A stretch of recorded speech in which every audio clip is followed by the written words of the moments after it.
Very special episode today. This is a I Doubt It podcast production, and we're going to put this up on YouTube.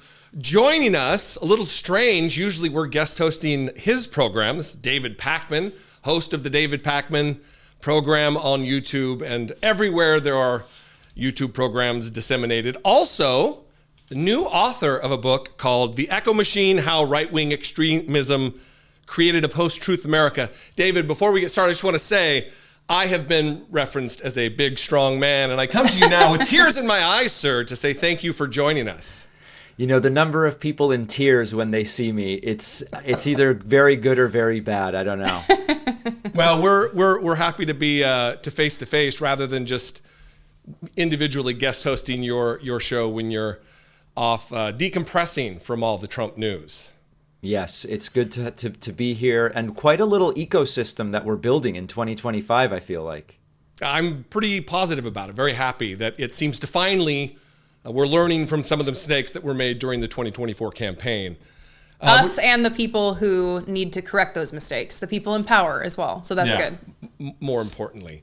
Let me ask you this. A lot of these questions I feel like I already know the answer, or at least what your answer will be, but Brittany and I have had a few conversations both on the podcast and individually in private about whether or not we believe this particular iteration of Donald Trump in governance is worse than the first. And do you think it's worse? And then if so, I have a follow-up. I think it's worse. I mean, I can say more than just yes, but maybe the follow-up makes sense. Well, I don't want to be the guy who asks a question just so he can give his answer. But when do you have a defining moment, or was it a series of moments that led you to like, oh shit, yeah, this is going to be a lot worse?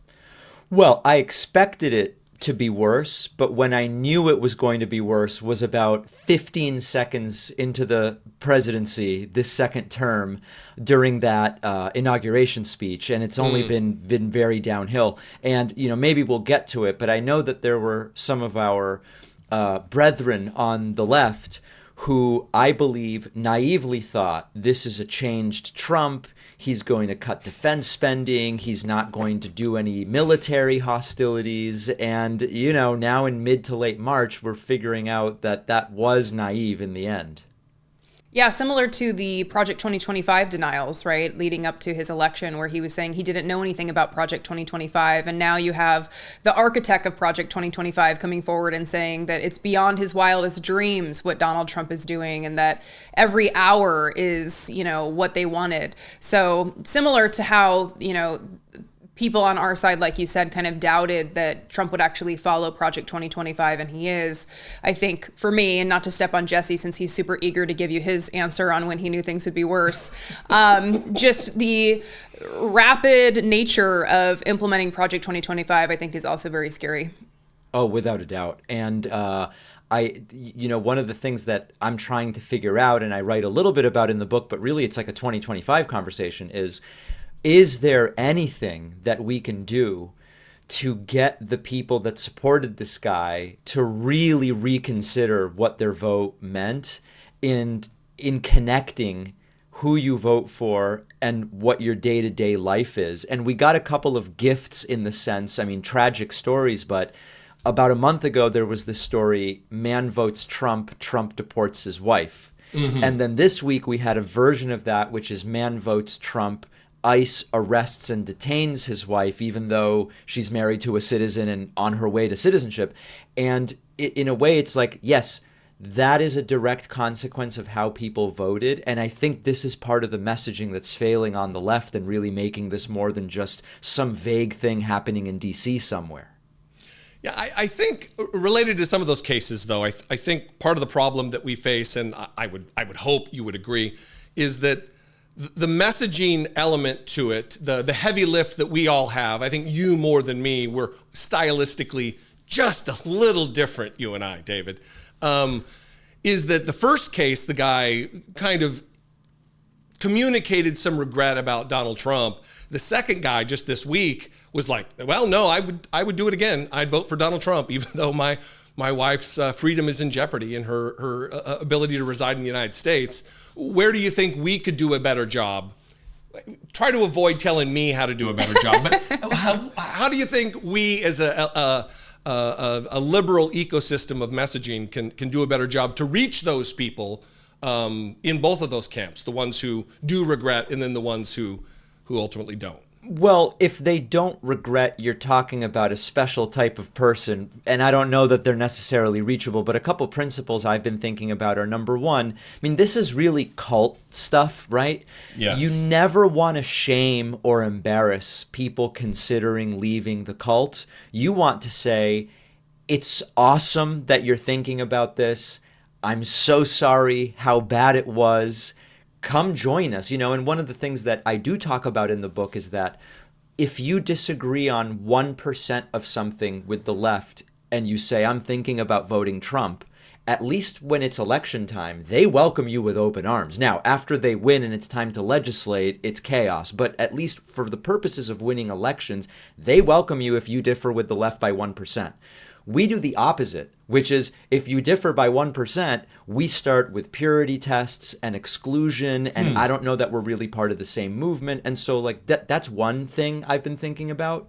The other is there is this common thread for cult followers, cult members, and I think you really have to use that sort of scholarship to analyze MAGA, that they do often think that they always will be exempt from whatever.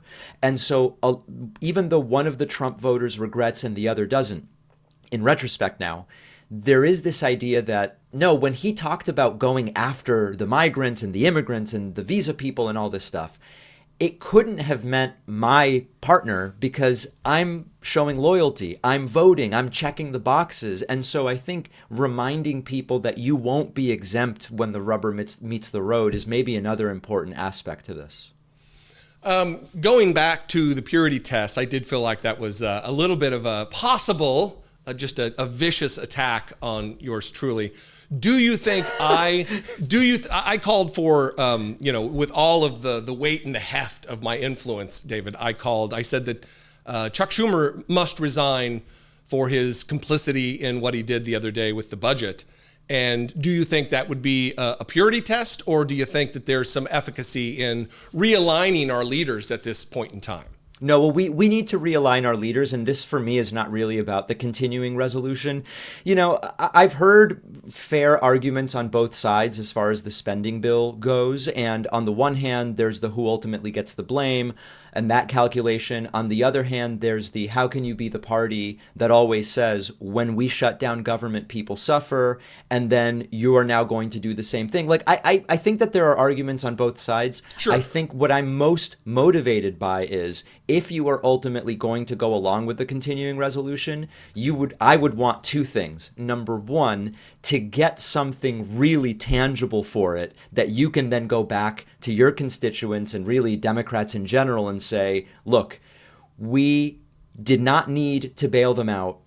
We do think that keeping government open is the right thing. Here's what we got. And by the way, if it did shut down, here's all the ways in which people would have suffered. Maybe there was some way to do that would have been a little more tangible and salient in terms of what went down. But if I zoom out, I think current Democratic leadership really has to go. And these are not folks who have shown themselves to be able to know how to win power in 2025, the way that politics and media works right now. It also seems confusing when some Democrats are talking about there being a constitutional crisis. Even during the election, right? Kamala Harris in her final town hall said that Donald Trump was a fascist. And when they're using very strong language, but then their actions don't seem to match the language that they're using, have you generally been not pleased with how the Democrats have been tackling things like Elon Musk's, coup, overreach power? What would you rate the Democrats in terms of their performance? Very poor. I mean, I'm hearing rumblings now from my extremely poorly placed sources in the Democratic Party that there's going to be some very small group of Democrats, someone from the House, someone from the Senate, someone representing the governors, that are going to try to figure out how do we turn what should be the easiest midterms to absolutely dominate into actually that, rather than just a mediocre performance. But I think the performance has been very poor. I also think, the stuff with the court right now and just defying the court order and saying the planes aren't turning around, we're just doing it anyway. This is a real test, because of course Trump's going to try it, because he's gotten away with every damn thing. Why wouldn't you just keep trying stuff? But does the judiciary have any teeth? Is there any way to create some repercussion here? Because if there isn't, of course it's going to get even worse, because why wouldn't they? There's no check or balance here. Yeah. Well, getting to the book, again, the title, The Echo Machine, How Right-Wing Extremism Created a Post-Truth America. Did you find that your job, that some people may or may not know about as a YouTube commentator for many years, was that kind of the basis of your research, or did you sit down at your computer and really dive into other sources? It was really a combination of both. I mean, I weave into the book a bunch of original research that I did just for the book. You did the weave? I was doing the weave, and you never know where you're going to end up necessarily. I might end up bringing Nicky Jam on stage in the middle of the book, So, like, for example, my audience knows that my general framework is, I think social democracy is the best system. I think it's shown itself to be, which is a regulated form of capitalism, more regulated than we have in the United States. But I wanted to go further, and everybody talks about Sweden, everybody talks about Denmark, but there's other really interesting examples of different sorts of countries. So Portugal, the Kerala state in India, Uruguay in South America. There's other examples of successes, and it really was interesting to find out that, intuitively I knew that when Republicans say, we can't do the stuff these countries do because those countries are homogenous or those countries are smaller or whatever, these are terrible arguments that we have the facts on our side to rebut. And so I learned a ton writing this book. Well, a big piece of what you talk about, too, is critical thinking and people developing strong critical thinking skills to take on some of the misinformation from the right wing. And I guess a general question is, do you think that people on the left are better at critical thinking? I think I hear that somewhat frequently from people on the left that call into the podcast and will say that it's unique among people on the right, their inability to think critically. So is the left better at doing that? The left is better, but by a very small margin. That's the truth. And, I really am not trying to be political in the sense of partisanship. The left is a little bit better, and there's a couple of studies I talk about in the book. One of the big media literacy skills is, can you distinguish fact from fiction? And so Pew Research did a study, which I cite in the book, which just gave people 10 different statements and said, check the ones that are opinions and check the ones that are facts. And so, for example, if I said, chocolate is the best flavor of ice cream, we all know that is an opinion, right? And so Democrats were a little bit better than Republicans at identifying the statements of fact and statements of opinion, but not by a lot. And so I think that margin is largely explained by blue states have slightly more Democrats than Republicans. Red states have slightly more Republicans than Democrats. The margin depends on the state, right? Utah is different than Florida. And overall, education systems are better in blue states for the most part. And so I think that difference comes from that reality, but it's not like an 80-20 thing by any means. It's good to hear that you really leaned in on empiricism. So this isn't just a book of opinions from David Pakman. You know what I mean? There's some basis to what you're saying. And piggybacking off of the idea of critical thinking, there's been all this talk about the left. We need a Joe Rogan on the left. Speaking of lack of critical thinking skills, what's your response when you hear people talk about needing a figure like that on our side? I think we need an ecosystem, and one of the things about the left that's different than the right is, and this is really more of a fundamental difference, the left doesn't really deify our elected officials the way that the right does. Now, I know every time I say this, Republicans go, oh, what about Obama? Obama was very different, inspirational in a very particular way, did have a Trump-like effect of bringing a lot of new people into politics. But once he was in the Oval Office, it was he's scaling up the drone war. He's not as progressive as he ran on. So it's a different thing. And so I struggle with the idea of a left-wing Joe Rogan because I don't think the left resists the idea of the one person. And whether it's Trump or Rogan or whoever, we just don't really want that same thing. So I'm thinking more about it as an ecosystem. And when it comes to the elected officials, well, it'd be great to have a dozen great people that we say these are the leaders. When it comes to media, I think we need all of us, right? I mean, it's what we're building out right now. And there's, a dozen of us in the core circle, and then there's another dozen that are in the periphery. And so I think that the ecosystem is more than the individual here. Am I in the core circle, David? You're in the core circle, absolutely, absolutely. I think if anybody were to map on, I don't believe that the left as a political movement needs a Joe Rogan, but if anybody right now in this moment were to map on and be that analog to Joe Rogan, or the opposite, it would be like a Bill Burr type of character who's funny and represents masculinity and all this shit, but is also pretty much espousing. I mean, he's saying free Luigi at events and stuff. He's decidedly not a right-wing conspiracist. So I don't know. The other name that comes to mind to me, and the risk of this, purity tests, right? You say a name and 5% of the audience doesn't like it, and that's who you hear from. But I do think that Scott Galloway is interesting in he fits the more stereotypical masculinity persona.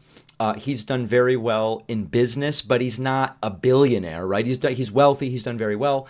He considers himself more of a moderate, but on what I consider really like the core issues of economic justice and the way our economic system should be organized, he has the right ideas. And so I think someone like that is interesting in a lot of ways. I think more importantly, also, he communicates. That hit he did on MSNBC where he left those fucking people speechless was chef's kiss. Beautiful.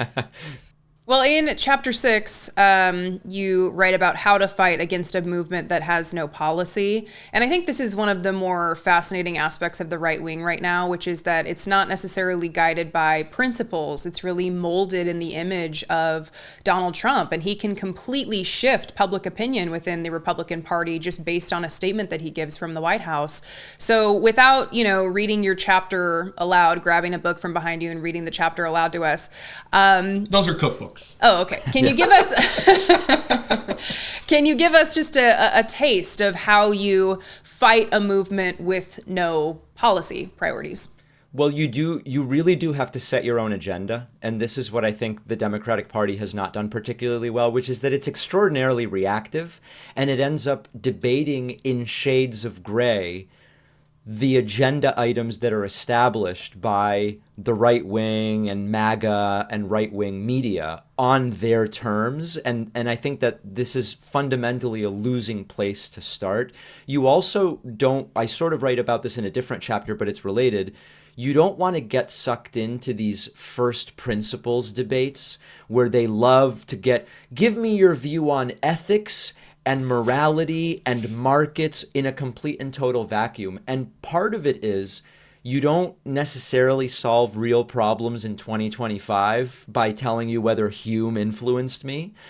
but like maybe more importantly, they abandon their principles as soon as they're inconvenient. So what does it even matter, right? I mean, they're against business regulation and government involvement in business until they want to force social media to publish COVID disinformation. And they want, a Tesla infomercial. I love Tesla on the White House lawn. And all of a sudden they do want government involved in.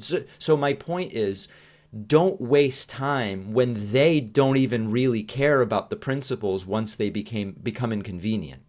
It also reminds me of something about the Democratic Party, which is that they always talk about how we need a strong opposition. They always talk about how we need a strong Republican Party. And I just feel like, what message is that sending, that you keep saying that you need a strong opposition? Shouldn't you be worrying about yourselves and making sure that your party is strong and that you are advancing something, worth listening to, that is convincing people to vote for you?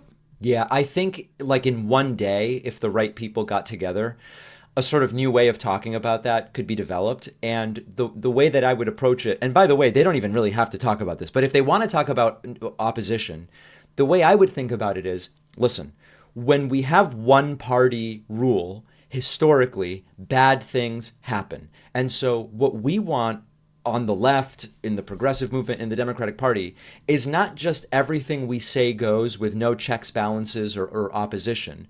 What we want is a counterpart that is sane, where we can start with the facts and then figure out what the policy should be, rather than this kind of buffoonish extremism where law and order is ignored, convention is ignored, checks and balances are ignored. That's not a reasonable counterpoint. Does it make sense when we want to regulate more to have some voice that says, don't go too far with that, and then as reasonable people we have a conversation? Awesome. Does it make sense to have a side that says we err on fewer taxes, so that when one side says we want to add these 5 taxes on these different things, someone says let's figure out whether this makes sense? That's fine. But the generic, like, we need the opposition in the way that you're describing, when the opposition is off a cliff, we're not really virtuous when we call for that at all. And I think that's what you're getting at. Yeah, well, and Jesse likes to talk about this thing of the past where they keep saying my good friend across the aisle. And it just seems like everyone else is able to stand back and say, okay, that seems to have passed. So why are you all, still trying to hold on to something that no longer exists? Yeah, I mean, Marjorie Taylor Greene and Lauren Boebert are calling each other little fucking bitches on the floor of the House of Representatives. Why are we tripping all over ourselves to hold on to this political order that used to exist but no longer exists? Yeah, and to a degree, they debased and degraded the political discourse starting in 2015 when Trump came down the escalator and said a lot of Mexicans that come to the U.S. are rapists, right? We can't now always be expected to lift it all back up. We have to deal with them where they are, and where they are is the low road. And that doesn't mean we take the low road, but we don't pretend that we can get them back onto the high road. Yeah. Well, listen, before I give you an opportunity to tell everybody where they can go buy multiple copies of The Echo Machine, How Right-Wing Extremism Created a Post-Truth America, here's the most hard-hitting question of your appearance here. Which of us is the best guest host? Don't fuck around. According to my audience, they love Brittany. Yeah, of course they love Brittany. Of course. I'm so honored. Everybody loves Brittany more than me. I love Brittany more than me. Okay, now that was kind of you getting out of the answer, though, David. I mean, you went to your audience, but now we need to follow up. What does David think? No. I'm struggling. I think I'm getting like a weird echo. You're gonna pull my ear. Audio's dead. Well, listen. Where can everybody? I would recommend it. I've just started reading it. Brittany's a little farther in than I am, and so far, I'm very impressed again with the research you've done, with the facts and the data that you provide. That it's not just opinions that have rattled around in your head. Where can people pick up the book? Every normal place you would expect to find books, the book is available. But if you want a signed copy, Brookline Booksmith in the Boston area has them. There's like 150. I signed 1,300 of these things. Ooh. You should see what that will do to your wrist, Jesse. Oh, you mean you didn't use an auto pen? These are valid. These are not void and vacant because they were not signed with I used Sharpies. That's important. So if you go to davidpakman.com/booksmith, if that link works, there are signed copies available. But, Barnes & Noble, Amazon, any local bookstore can get it. I'm also going to sign some at a bookstore TBD in Austin very soon, and I'll tell people where those will be. Awesome. Very cool. Well, listen, we appreciate you very much. You've been very kind to us, and congratulations on 3 million subscribers. God damn, that's awesome. Fantastic, yes. man. I appreciate that, but the other thing that we're all seeing is look at the number of channels now over 1 million, right? I mean, the ecosystem is growing where it used to be just the Young Turks over 1 million for years, and then that group started to grow and grow and grow. So I appreciate the congratulations, but also the group is getting really big right now. Yeah, I'm trying my best to signal boost and lift smaller creators up, because I do think it's important. I don't look at this as competition between my channel and yours, or ours and Luke Beasley, or any. I think, or mine and Brittany Page, who it does amazing stuff. Listen, I'm trying to promote people on my very massive channel as well. Well, so. I credit you with how David got to 3 million. So I don't know how David feels about it. I know, yeah. I completely agree. Thanks for joining us today. As always, we very much appreciate you, and I think everybody should get a copy of your book. Thank you so much. I really appreciate it.